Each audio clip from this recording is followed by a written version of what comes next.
প্রিয় দর্শক বন্ধু, রুমি রান্নাবান্নায় সবাইকে স্বাগত। আজ আমি রাঙা আলুর পুর ভরা পরোটার রেসিপি নিয়ে এসেছি।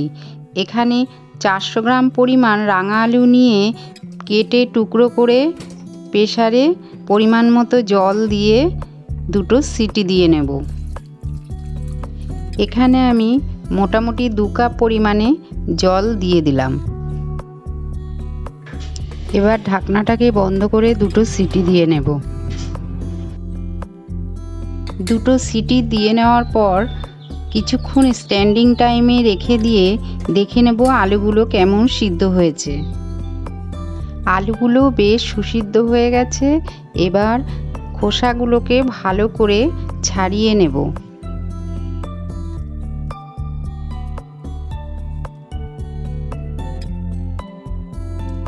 এভাবে সমস্ত আলুগুলো থেকে ভালো করে খোসা ছাড়িয়ে নিয়ে একটু নুন দিয়ে ভালো করে চটকে মেখে নেব।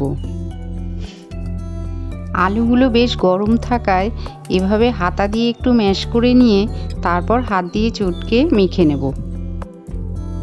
এভাবে হাত দিয়ে ভালো করে মেখে নিলাম। এবার পুরের জন্য একটা মশলা তৈরি করব।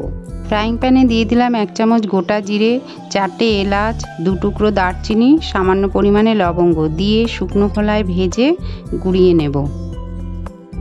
এবার মণ্ড তৈরির জন্য একটি পাত্রে 2 কাপ পরিমাণ আটা নেব আর 2 কাপ পরিমাণ ময়দা নিয়ে পরিমাণ মতো নুন দিয়ে ভালো করে মেখে নেব।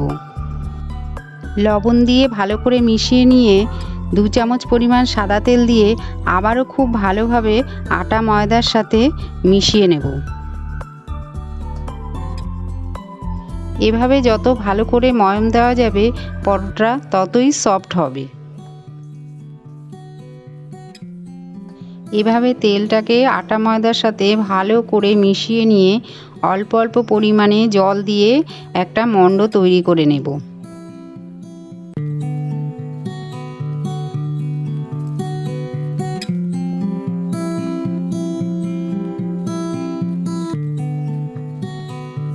এভাবে মণ্ডটাকে যত বেশি সময় ধরে ঠেসে ঠেসে মেখে নেব পরোটাটা ততই সফট হবে।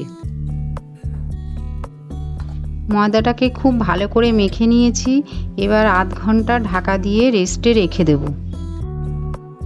এদিকে পুরের জন্য যে মশলাটা তৈরি করেছিলাম সেটা ভালো করে আলুর মধ্যে মিশিয়ে নেব।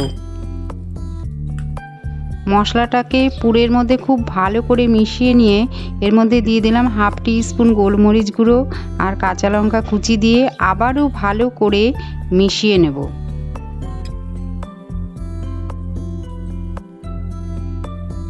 এবার আধ ঘন্টা পর ময়দাটাকে আরেকটু ঠেসে নিয়ে দুভাগে ভাগ করে নিয়ে রুটি সাইজের লেচি কেটে নেব।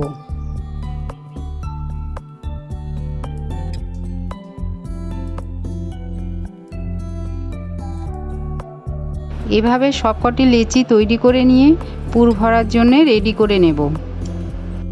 এই খোলটা এমনভাবে তৈরি করতে হবে মাঝখানটা একটু পুরু হবে, সাইডগুলো পাতলা করে নিতে হবে। এবার পুর ভরে এভাবে মুড়িয়ে তৈরি করে নেব।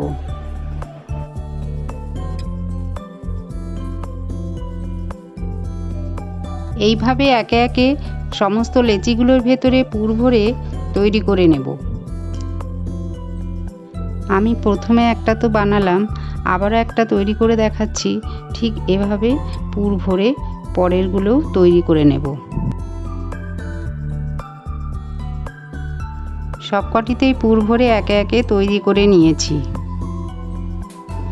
এবার একটু আটা দিয়ে এভাবে বেলে নেব, কিন্তু তেল ব্যবহার করা যাবে না। তেল দিয়ে বেলতে গেলে লেচিগুলো কিন্তু আটকে আটকে যাবে।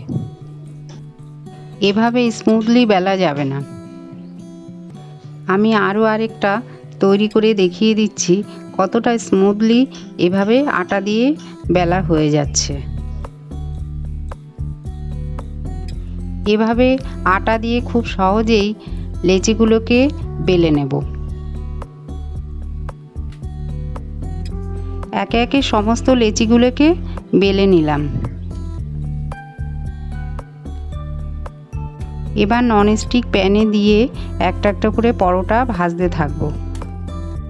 অল্প পরিমাণে ঘি দিয়ে এপিট ওপিট করে ভেজে নেব। ঘি দিয়ে ভাজলে টেস্টটা বেশ ভালোই আসে। আপনারা চাইলে সাদা তেলেও ভাজতে পারেন। যাদের ঘি পছন্দ নয় তারা কিন্তু সাদা তেলে ভেজেই খেতে পারেন। এতেও কিন্তু বেশ নরম এবং টেস্টি পরোটা তৈরি হবে। এভাবে অল্প পরিমাণে ঘি দিয়ে এপিট ওপিট করে উল্টে পাল্টে তৈরি করে নিলাম আলুর পরোটা। একইভাবে আরও আরেকটা তৈরি করে দেখালাম। তৈরি হয়ে গেল আজকের রেসিপি রাঙালুর পুরভরা পরোটা। রেসিপিটি কেমন লাগলো অবশ্যই কমেন্টের মাধ্যমে জানাবেন, লাইক দেবেন, ফ্যামিলি ফ্রেন্ডসের মধ্যে শেয়ার করবেন। আর আমার চ্যানেলের নতুন বন্ধুরা অবশ্যই সাবস্ক্রাইব করে পাশে থাকা বেল আইকন প্রেস করে দেবেন, কারণ যখনই নতুন রেসিপি দেব খুব শীঘ্রই আপনাদের কাছে নোটিফিকেশান পৌঁছে যাবে। সবাই ভালো থাকবেন, সুস্থ থাকবেন। ধন্যবাদ।